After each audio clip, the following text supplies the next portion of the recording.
Salut! Alors aujourd'hui c'est pas forcément une vidéo comme les autres parce que l'autre jour j'ai découvert dans un petit village pas très loin de chez moi un objet que je trouve complètement what the fuck, mais vraiment. Donc du coup aujourd'hui je me suis dit que j'allais le tester avec vous, donc je vais vous embarquer avec moi. Alors je suis en tenue de dimanche, vous m'en tiendrez pas rigueur. On va aller dans la rue, j'ai pris mon porte-monnaie, on va prendre la voiture, on va prendre le chien et on y va.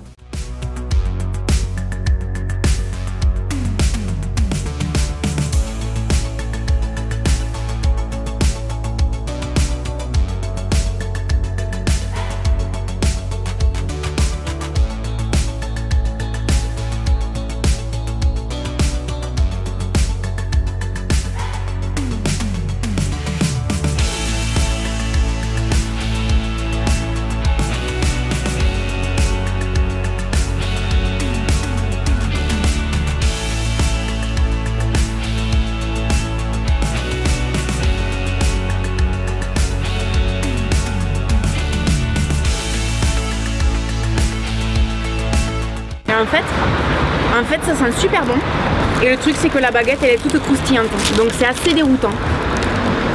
Donc comme vous l'aurez compris, il s'agit en fait d'une machine qui distribue des baguettes. C'est vrai que la première fois que je suis passée là devant, je me suis dit sérieusement, maintenant on distribue des baguettes fraîches, soi-disant, dans des distributeurs. C'est assez déroutant quoi. C'est vrai que dans les distributeurs, généralement on trouve de la nourriture, des boissons, des préservatifs, des choses comme ça. Mais des baguettes, honnêtement, ça m'a surprise. Donc du coup je me suis dit tiens, on va tester, on va voir ce que ça vaut. Ce qu'il faut bien comprendre, c'est que moi, en tant que bonne française, le pain c'est sacré quoi. C'est-à-dire que le pain, je l'achète frais du jour à la boulangerie. C'est très rare quand j'achète du pain en grande surface parce que je trouve ça dégueulasse. Et je pensais que ce pain allait avoir exactement la même consistance, le même goût. Et en fait, il se trouve que le pain est super bon. Alors ça m'a vachement surprise. Là où je veux en venir en ce qui concerne ce produit, c'est que en fait, au départ, je me suis posé énormément de questions. Pas de questions uniquement en ce qui concerne le pain, mais des questions un peu plus profondes que ça. C'est-à-dire que ça m'a fait m'interroger, notamment sur le travail. Je m'explique.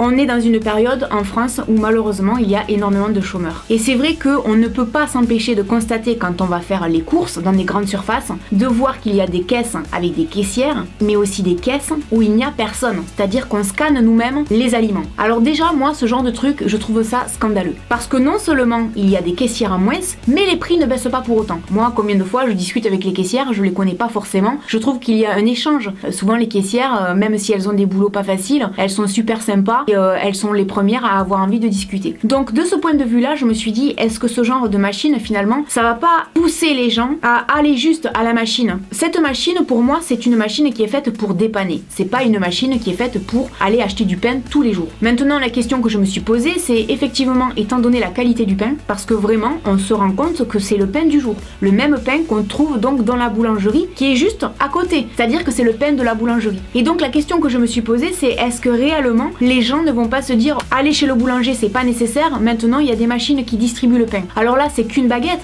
mais moi ce qui m'inquiète c'est quelque part je me dis est-ce que ça va pas se développer un jour et finalement on aura droit à toute la boulangerie dans une machine. Et les vendeuses on en fait quoi? Il y aura effectivement toujours le travail de boulanger pour faire le pain, mais après on va perdre peut-être les boulots qui sont autour. Alors là vous allez vous dire Laurette elle part dans des digressions. Ouais mais c'est vrai que c'est quelque chose qui m'a fait réfléchir parce que la machine est pas anodine pour moi. C'est pas anodin d'aller à une machine comme ça. Donc j'aimerais avoir votre avis. Est-ce que vous avez ça autour de vous? Est-ce que vous avez des machines un peu hors du commun? J'ai cru comprendre qu'à l'étranger, je sais pas si ça existe en France, il y avait des distributeurs de maquillage. C'est-à-dire qu'on a droit à tout et n'importe quoi. Moi, à un moment donné, je me dis, les magasins, ils vont devenir quoi? Déjà que tout ce qui est commerce est en train de mourir petit à petit parce que tout se passe sur Internet. C'est un peu comme les stations-service. Moi, quand j'étais petite, quand on allait à la station-service, il y a quelqu'un qui nous mettait de l'essence dans la voiture. Maintenant, c'est fini. Maintenant, les 3/4 du temps, vous arrivez, vous payez à la pompe, il n'y a plus personne pour vous servir. Et même dans les stations, des fois, il n'y a personne. En fait, ça peut paraître une vidéo anodine, comme ça, assez légère, mais en fait, c'est une vidéo où moi, je pose la question, et je vous pose la question parce que ça m'intéresse vraiment. C'est un sujet qui me touche énormément parce que j'ai déjà été confrontée au chômage. Et c'est vrai que ce genre de produit, ce genre de machine, ce genre de situation fait que, à un moment donné, ça peut paraître anodin, mais c'est pas si anodin que ça. Donc, je vous pose la question. Qu'est-ce que vous en pensez? Est-ce que vous avez déjà testé? Est-ce que vous trouvez que c'est une bonne idée, une mauvaise idée? Est-ce que vous trouvez que finalement, non, ça détruit pas tant les emplois que ça? C'est juste en fait une nouvelle façon de travailler, une nouvelle façon de développer le commerce. N'hésitez pas à me dire quel genre d'objet insolite vous avez trouvé vous dans la rue, chez vous, que vous avez peut-être même testé. Et puis je vous dis à très bientôt dans une prochaine vidéo. Salut!